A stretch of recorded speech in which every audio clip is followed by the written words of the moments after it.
The body of a young woman found burned in a truck launched a manhunt to find her killer. When more bodies began to turn up across the country, the FBI believed the cases were linked. Investigators had a suspect. They just couldn't find him. I'm Jim Kallstrom, former head of the FBI's New York office.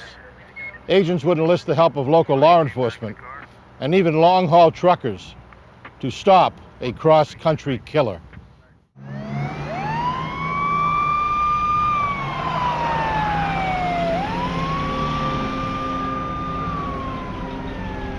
In the early morning hours of September 29, 1995, the Los Angeles Fire Department responded to a vehicle fire at a hospital in Van Nuys. They found a pickup truck burning in the parking lot.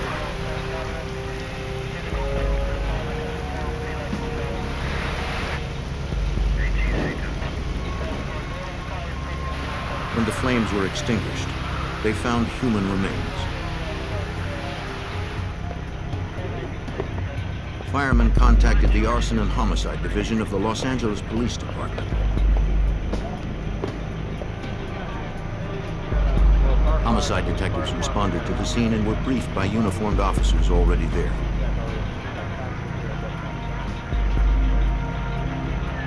They questioned a witness, a nurse who had seen the fire start. She said she had arrived for work before dawn for the early morning shift. In the parking lot, she saw the truck go ablaze. She saw the outline of a figure with long hair run from the truck as the flames erupted.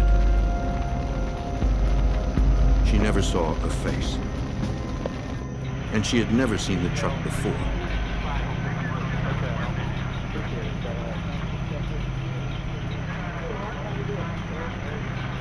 Investigators inspected the vehicle. The pattern of fire damage indicated it had begun in the cab and had burned very quickly. Investigators believed it had been intentionally set. An accelerant had been used, probably gasoline. The body inside appeared to be a female, but it was burned beyond recognition. Some items survived the fire, including a backpack, a camera, and a roll of undeveloped film. Technicians recovered several documents that bore the name Sandra Gallagher.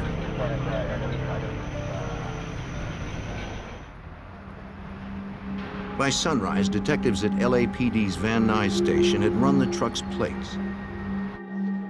Okay, I'll call back. Through DMV records, Detective Mike Koblenz was able to confirm that Sandra Gallagher owned the truck. We'd done some work at the office and learned that she was in fact married to an individual, Steve, who lived in the Los Angeles area. We attempted to contact him and made arrangements to interview him at Van Nuys Station. Detectives suspected it was Sandra in the truck, but identification through dental records would take a few days. Thank you. I have some things I'd like you to look at. See if you can tell me if they recognize. Since the body was too damaged to identify, detectives asked Stephen Gallagher to look through the recovered evidence.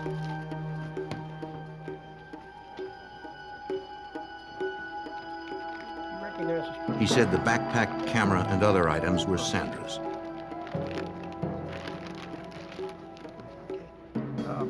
The police department had developed a roll of film that survived the fire. Stephen identified his wife in the pictures. Most married homicide victims are killed by their husbands. We were having a few problems. Detectives asked Stephen about his relationship with Sandra. There's a lot of domestic violence, spousal abuse that goes on, so it's just a direction to go to initially. In our case, as it related to Sandra Gallagher, once again, we wanted to eliminate the husband as a suspect and determine a little bit more about our victim, Sandra. Stephen said he had seen his wife on September 28th, the day before the truck fire. Exciting's been happening. What about you? 60 hours. That day, the couple had met for lunch. My brother may be getting a promotion. He's gonna get He a and promotion. Sandra were experiencing He is. marital Yes, problems, and they'd spent the last couple of nights apart. He should know, I would say, week after next. They had talked about reconciling, Who's that guy I saw at the bar with the other night? The big guy in the leather jacket? but things were still strained between them. That's none of your business, okay? Stephen told detectives he last saw Sandra around 2 p.m., though he heard from his wife later that evening. He split apart for a bit. Still trying to work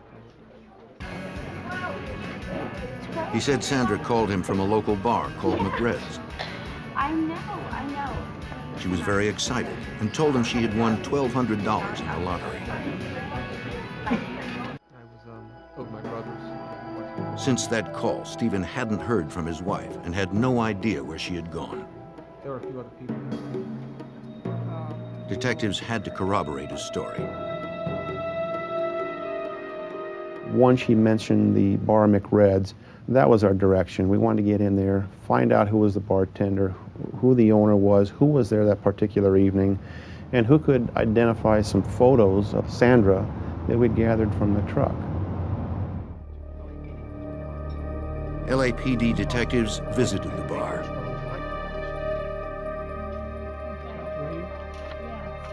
When shown a photo of Sandra Gallagher, the bartender recognized the woman. Okay. What can you tell me about her?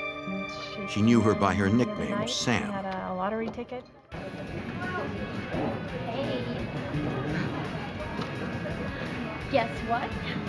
The bartender confirmed that Sandra had been in the bar on the night of the 28th. She had told everyone about her lottery win. Yeah. Some customers overheard the detectives' questions and said they had also been in McRed's that evening. Can you tell me about her when she was in here the other night? They also remembered Sandra and recalled one man who talked with her that night.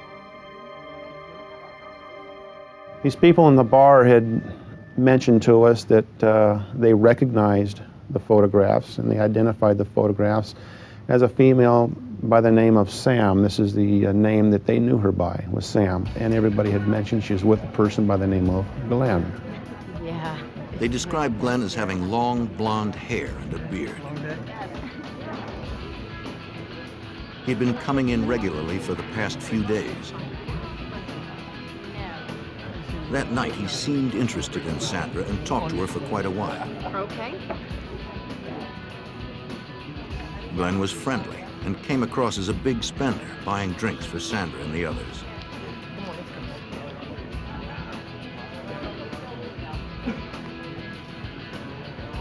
Yeah. When the bar closed, Glenn had asked Sandra for a ride home. That's a big hint. I think we gotta get out of here. He said he lived nearby. Let's do it. She agreed to drop him off, and they left together. The customers hadn't seen Glenn since that night. Yeah, she took him home. Do you know where he lives? It was about 5 minutes. They believed Glenn's last name was Rogers, but they weren't sure. Or what time did Their description of him matched the one of the man seen fleeing the burning truck. If you think of anything else, please call me. Detective Koblenz would check the lead. Thank you for your help. Thank you. Through department sources, we were able to identify Glenn Rogers as a resident in the Van Nuys area. And we were able to obtain photographs of Mr. Rogers. These photographs, in the next day or two, were shown to various witnesses at the bar in the form of a photo lineup. And Mr. Rogers was identified in this photo lineup as the person being at McRed's with Sandra Gallagher. Detectives secured a search warrant for Rogers' apartment. It was only a few minutes away from where the truck had been burned. LAPD, search warrant! They didn't know if Rogers was inside, perhaps with a weapon. Uniformed officers entered first to clear the apartment.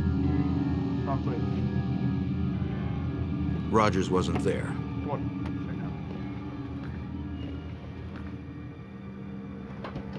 It looked like Rogers had cleared out in a hurry.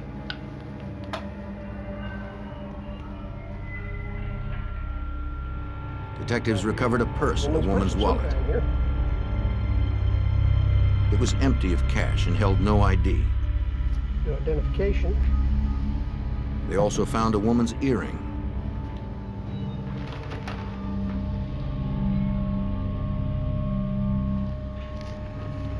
The earring became significant in that her husband, Steve Gallagher, identified that earring as one that he had purchased as a pair for his wife a couple months earlier. After several days, the coroner made his report. He positively identified the remains from the truck as those of Sandra Gallagher. He determined that she had not burned to death. We learned in the nose area of our victim there wasn't any presence of evidence of fire, sooting, and so on. That gave us information that because she didn't breathe any of the fire, any of the soot, it gave us an indication that she had died prior to the fire itself. The mother of three had been killed by manual strangulation.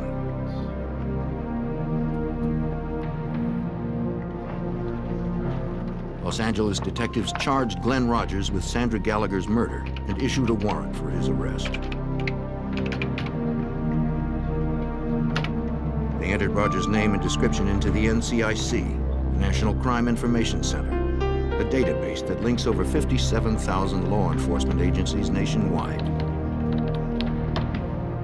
That informs other agencies around the United States that Glenn Rogers, in this case, is in fact wanted in Los Angeles for murder.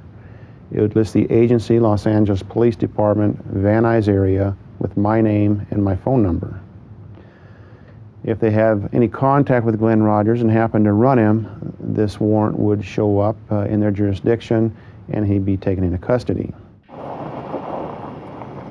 Detectives sought out anyone who knew Glenn Rogers.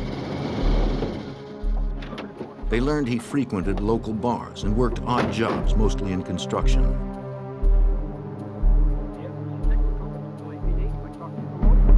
They visited several job sites, interviewing his friends and co-workers.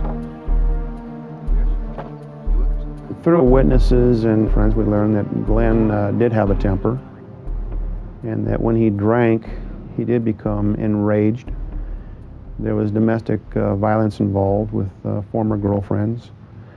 So we knew we were dealing with someone who could become violent, and generally violent when he drank, as it was in our case with Sandra Gallagher. One of his friends said he hadn't seen Rogers in a while, but promised to contact the police if he heard from him. Okay. A few days later, Rogers' friend called.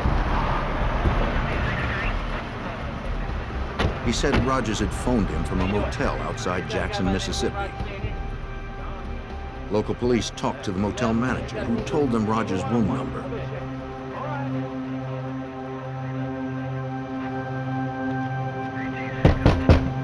Police, open up!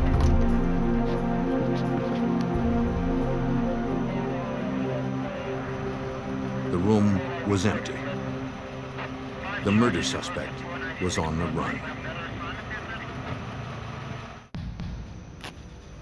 In the fall of 1995, the search continued for Glenn Rogers. Police believed he fled California after killing a woman there on September 28th. A tip led to a Mississippi motel, but Rogers had disappeared before police arrived. Police issued an APB locally. They hoped someone would spot the suspected killer before he left the area. Days later, on November 3rd, 1995, Jackson, Mississippi detectives responded to a murder. Family members had found Linda Price dead in her bathtub. The 34-year-old single mother had been stabbed repeatedly and her throat had been slashed. Investigators searched the apartment for evidence.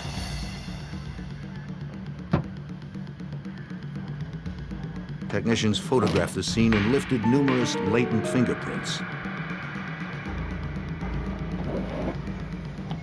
They found no murder weapon.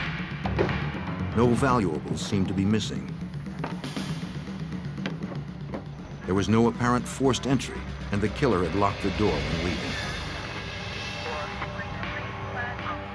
The details of the crime scene led Jackson homicide detectives to conclude Linda Price had been killed by someone she knew. In the morning, they interviewed her mother. Perhaps she knew the killer as well.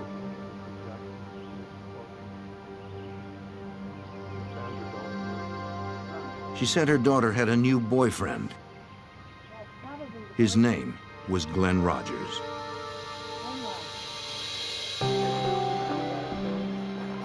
A month earlier, on October 3rd, Linda had met Rogers at the Mississippi State Fair where he had been working. He was charming, and Linda fell for him right away. That's pretty close, huh? They soon rented an apartment and moved in together. At first, Linda seemed happier than ever. But recently, she wondered if she'd made a mistake. She told her mother that Rogers had a bad temper and she feared his mood swings. When Linda stopped calling and didn't answer her apartment door, her mother believed that Rogers had harmed her.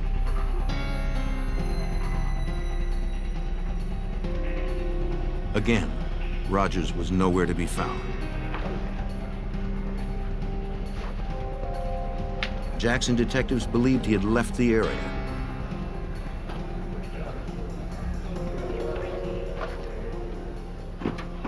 They entered his name into the NCIC database.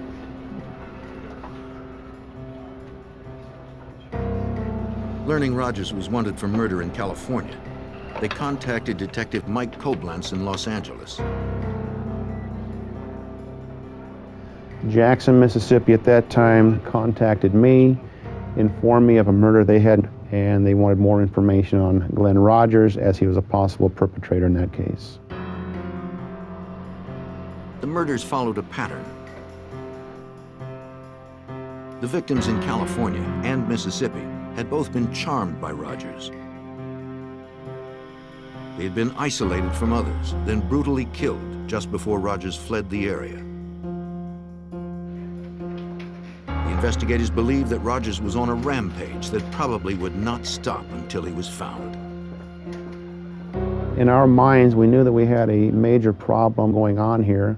We felt if he wasn't apprehended, that there could very well be more victims. Jackson police asked the public to call if anyone saw Rogers in the area.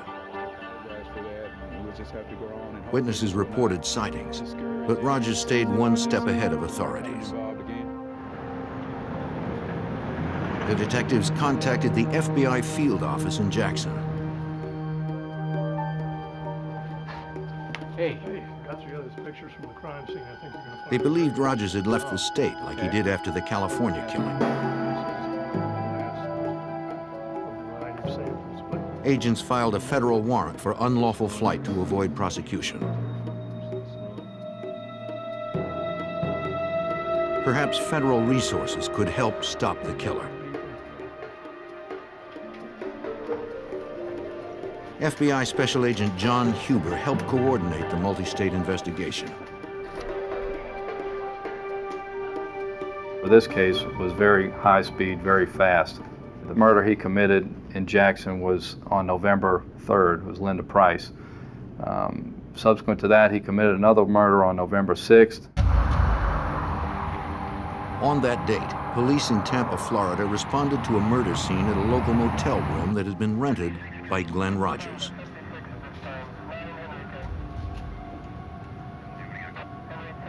Like Linda Price, the young woman lay dead in the bathtub, stabbed in the back, chest, and wrist. There was no ID of the woman in the room, but investigators noted a tattoo of a cross on her shoulder. Her jeans and shoes were piled near the toilet. A bracelet was found in the sink. From the evidence left behind, Tampa homicide detective Julie Masucci attempted to piece together the details of the murder. When we removed the clothing It appeared that she had been stabbed through the clothing, which means that she was never undressed. And it was from the rear portion, which appeared that someone might have come up behind her and stabbed her. The shoes had blood spots on the top, indicating she had them on and was standing when she was attacked. Under her body was a man's watch. Investigators believed it belonged to the killer. It was significant that she was placed in a bathtub and that it appeared that someone tried to clean up any evidence that they left behind. We had found towels to indicate someone had wiped up blood off of a floor. It appeared that the bathtub water had been run to try and clean up any evidence that was left behind.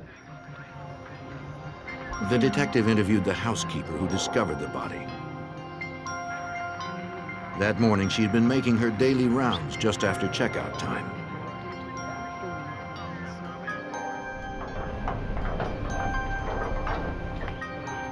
Outside room 119, she spotted a handwritten "Do Not Disturb" sign.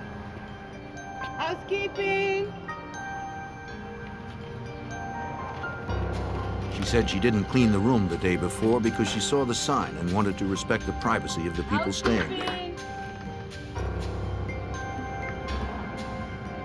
On this day, the occupants were scheduled to have checked out.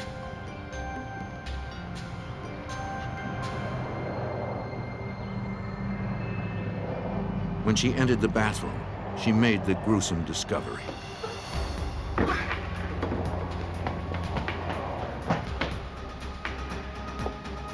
Detectives asked the motel manager if she knew about the people staying in room 119.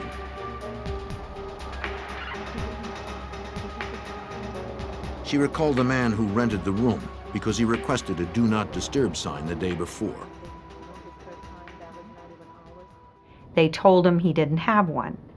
So he paid for another night and told them at the registration that he did not want them cleaning his room. He wanted it to be left alone. Apparently he went back to the room and tore off a piece of a phone book and made his own "Do Not Disturb" sign, and he hung it on the door. The motel manager remembered the same man packing up a small white car that evening. He had paid for another night, so she didn't think he was leaving. She warned him about recent break-ins at the motel and told him not to leave anything in the car overnight. Thanks. Good, I'll go.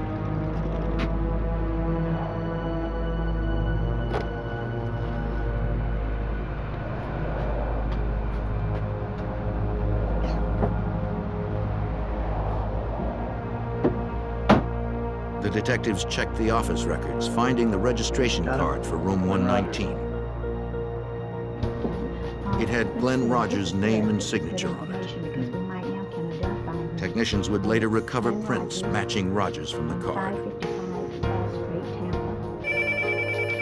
Detective Masucci ran a computer check and saw the California and Mississippi murder warrants. She contacted the other agencies and the FBI. Then we started to realize very quickly into the investigation that there was a possibility that this man, Mr. Glenn Rogers, was a serial killer. The investigators knew who the killer was, but Tampa detectives still had not identified the female victim. She remained at the morgue as Jane Doe. If they could identify her, it might help them find the man who had killed her and at least 2 others. In the fall of 1995, after linking murders in California, Mississippi, and Florida to one man, the FBI and local detectives searched for accused serial killer Glenn Rogers.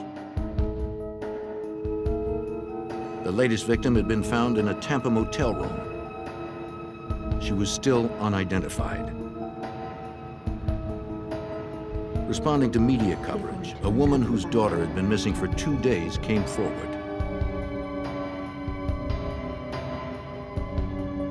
She positively identified the body of her daughter, Tina Marie Cribbs. Tina had 2 children of her own. Tina's mother told Detective Julie Masucci about her daughter's last day. We learned that Tina had worked and that she went to the Showtime bar, which is in Gibsonton, and she met some friends there. She was supposed to meet her mother there. Apparently it's like a family bar where a lot of people go, and there's televisions in there, and they just go and gather and talk. Detectives visited the Showtime bar. The bartender said she knew Tina and her mother.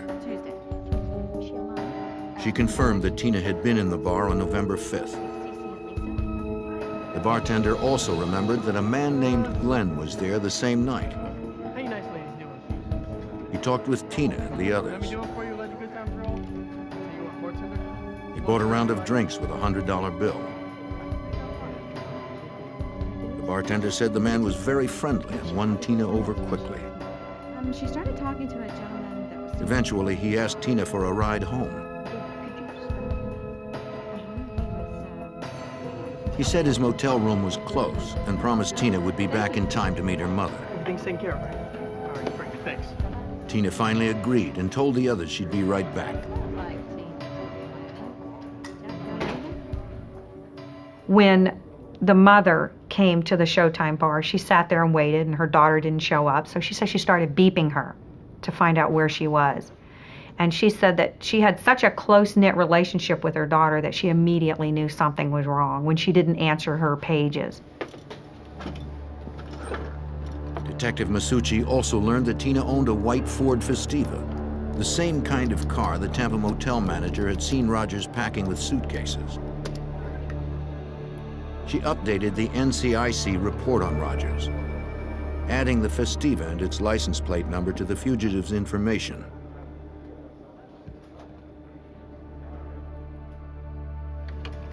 FBI Special Agent John Huber was surprised that Rogers wasn't trying to conceal himself. Glenn Rogers seemed to not care if he would get caught or had no fear of the law. He would always use his real name when dealing with people and checking into motels. He would drive cars that weren't stolen, either belonged to the victim, which he could easily be linked to, or his own vehicle. He didn't seem to care. If people knew what was happening, he wasn't trying to hide. The search for the serial killer hit the news. TV stations across the Southeast broadcast pictures of Rogers, asking anyone spotting him to call authorities.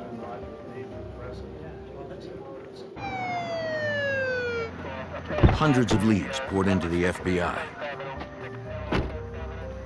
One promising tip came from a Jackson, Mississippi motel. Two separate callers claimed to have seen Rogers there. Rogers had been in Jackson previously and was known to frequent small motels. We set up a perimeter around the hotel, and then we had an entry team go up to the door. Police, come to the door! Come to the door with your hands up! Come to the door! Hands where we can see them! Get your hands in the wall! Agents were cautious until they could identify the man. Put that on the wall! Where is it? Hands on the wall.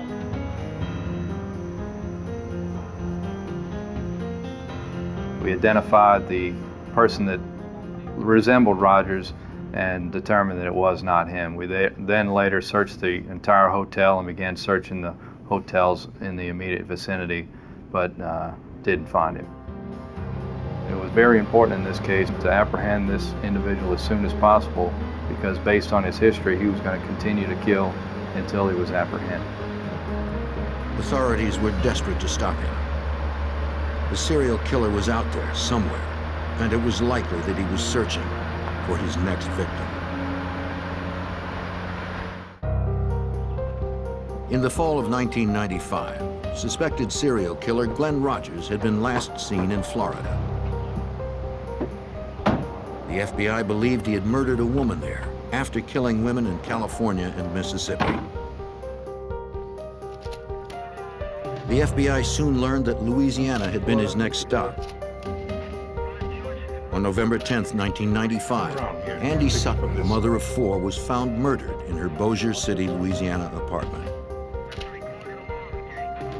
Bruises on her legs. Like 2 others, she had multiple stab wounds to her upper body and back. So, The Bossier City detective questioned the victim's roommate and former boyfriend. 9 o'clock. was anyone present? Andy's roommate was a waitress and had worked late the night before Andy was killed. Went in to get her.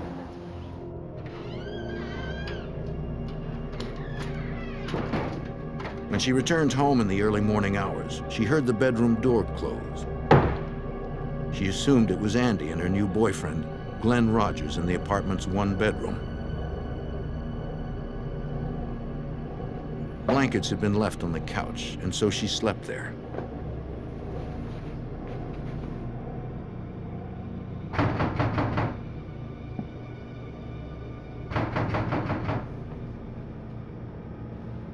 After daybreak, she was awakened by someone at the apartment door.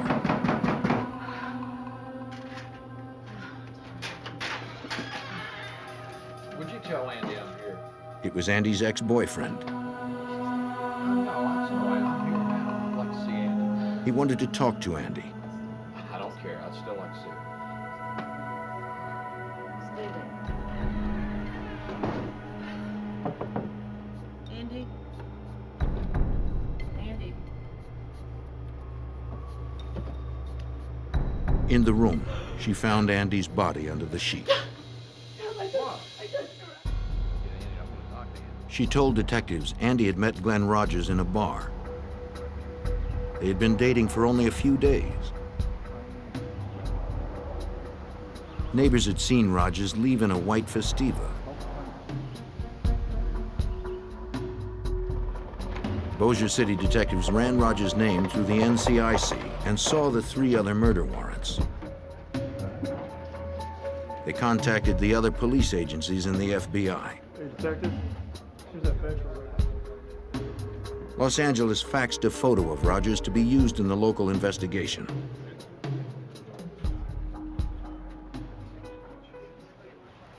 Louisiana television stations picked up the story. Viewers were asked to be on the lookout for Rogers, but they were warned not to approach the deadly fugitive.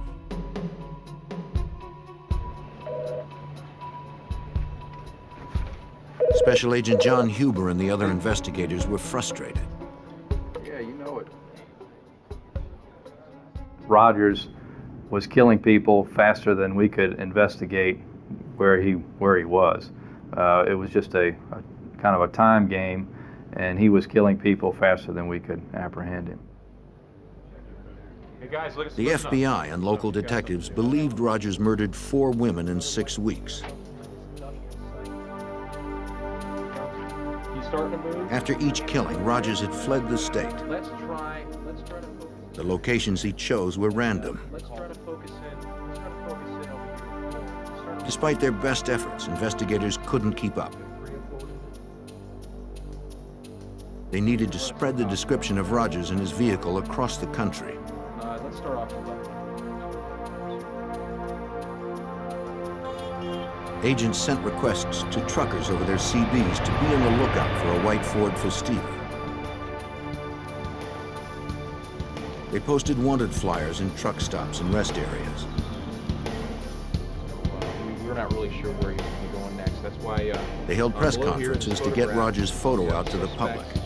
And Gallagher will pass some of this out. They wanted to warn Right now, potential what we do know victims is, and hoped someone would spot the that killer. we have already. Through the media, agents released details of Rogers' MO for finding victims and the route he traveled.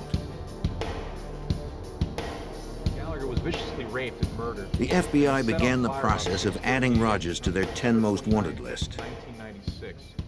At the rear of a convalescent. Getting someone on the 10 most wanted list increases the amount of resources that the Bureau puts into a case. It also increases the amount of media attention that's also worked into a case.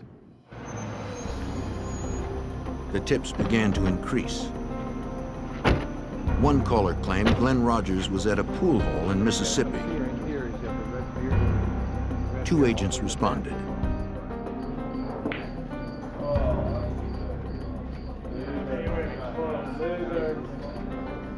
One of the pitfalls of an intense media campaign are the many false sightings that well-intentioned citizens call in. Well, gentlemen, Special Agent Huber. The man in the bar was obviously not Rogers. What's going on here? You have ID? The investigators tried to predict Rogers' next move and focus their search. Special Agent Huber had worked plenty of fugitive cases. A lot of times in fugitive investigations, when people are in trouble, they'll go to areas that they're familiar with, or associates or friends. In this particular case, Rogers' family and friends were mostly located in the Kentucky area, and that's where a lot of our resources were focused. Authorities in Kentucky received priority teletypes about the fugitive. Kentucky State Police Detective Bob Stevens was already familiar with the name Glenn Rogers. In fact, he'd been looking for him for almost 2 years. Rogers was wanted for questioning in the disappearance and possible murder of his housemate, 71-year-old Mark Peters.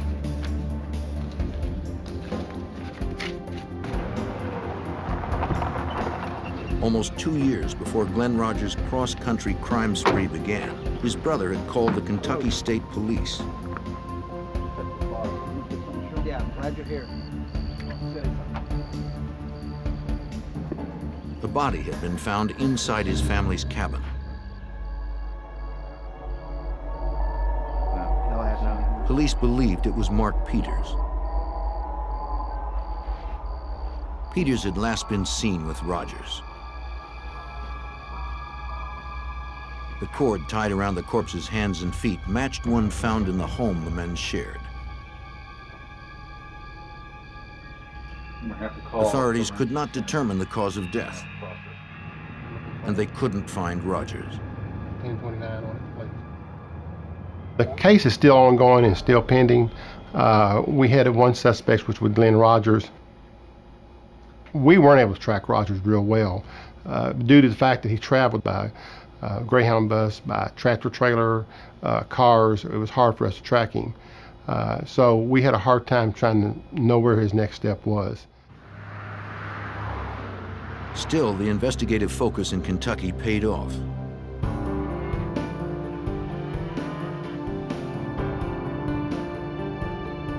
On November 13th, 1995, Glenn Rogers visited one of his relatives in Lee County, Kentucky.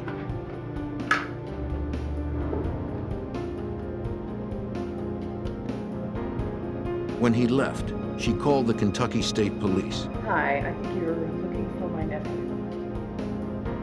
Glenn Rogers. She said he was driving a small white car heading west toward Interstate 75. When Detective Stevens heard that Rogers was sighted nearby, he set up on the road he believed Rogers would take to I-75. It wasn't long before a white Ford Festiva drove by. The detective began following. I wanted to make sure that this was Glenn Rogers, not somebody else that I had actually followed in behind. So I pulled out behind this car.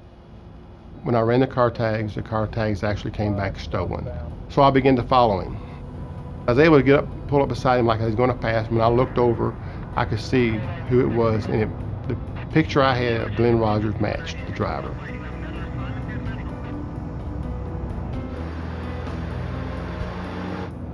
The detective requested backup. A local police officer was parked nearby. He joined the slow pursuit. They followed Rogers for a distance. I think he was kind of watching me, and I was watching him. And I think by then he must have pretty much figured out that he had a police officer behind him. So we pulled up to a stoplight, and he ran the stoplight and pretty much ran some people off the road as he was going through the stoplight. I fell in behind him at that time and activated my emergency equipment.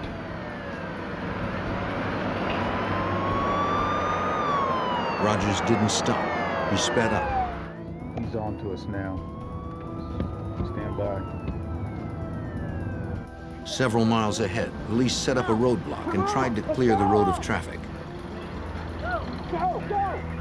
They hoped this would be the last stop for the elusive killer.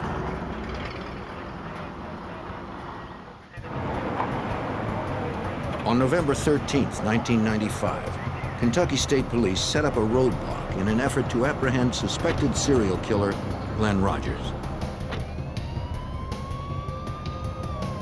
Armed officers waited at the roadblock. Shoot his tire! Shoot his tire! They fired at his tires, but they didn't stop the killer. Detective Bob Stevens was close behind. We followed him down the road. He had run several cars off the highway, ran a school bus off the highway. He was driving on the wrong side of the highway. And so it was determined that he had to be stopped. Sergeant Barnes was able to get up the other side of him, and when he came back, he tapped him, spun him out of the highway, off the highway into a ditch. They didn't know if the fugitive was armed. When I first approached the car, and I was one of the first ones to approach the car, you could see that he looked very upset, very aggravated that he was into custody. He was very defiant and just didn't want to be taken into custody at that time.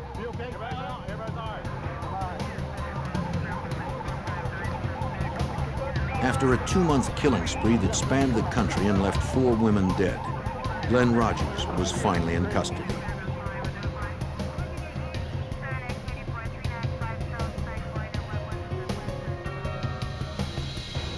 The vehicle identification number of the white Festiva confirmed the car belonged to Tina Marie Cribbs, the victim in Florida. Technicians scoured the car for evidence. They found shorts with blood on them, a blanket, and a woman's purse. These and other items linked Rogers to the murders in Mississippi, Louisiana, and Florida.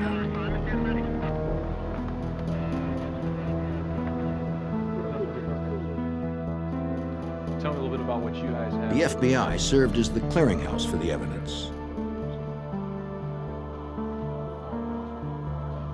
FBI agents and detectives from 5 states met in Kentucky to outline the case.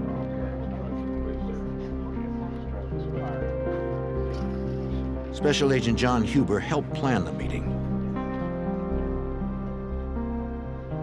What they did do was put together all the information that everyone had, share information, and also that the FBI laboratory would process all the evidence in this case so that one agency would have custody of all the evidence and do the analysis. Agents and detectives agreed that their best case against Rogers was in Florida. Tampa detective Julie Masucci met with detectives and prosecutors to review the evidence.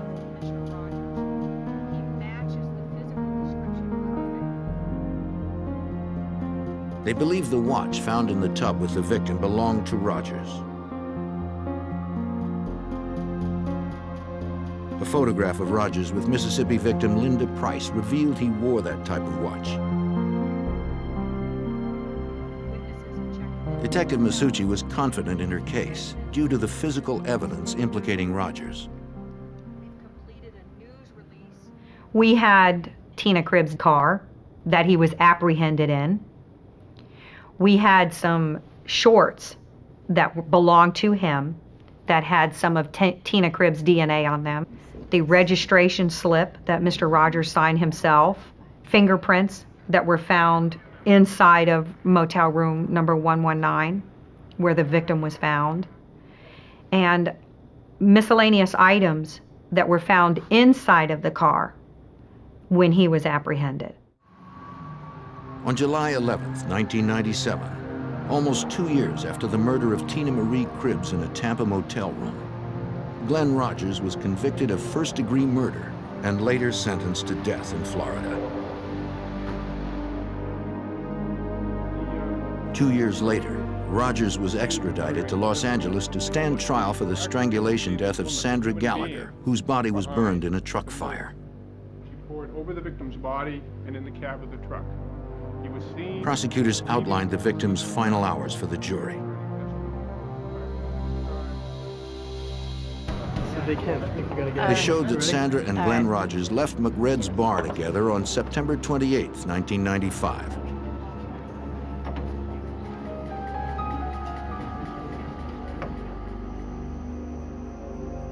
At some point, there was a struggle, perhaps as Rogers made an unwanted sexual advance. He strangled her, crushing her windpipe.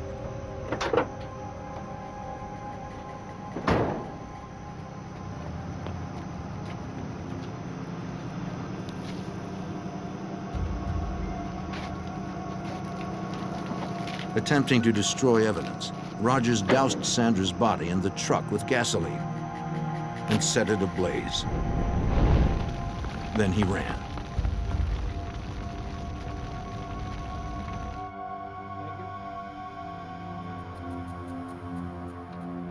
On July 16, 1999, a jury again found Glenn Rogers guilty of murder. He was sentenced to a second death penalty in the state of California.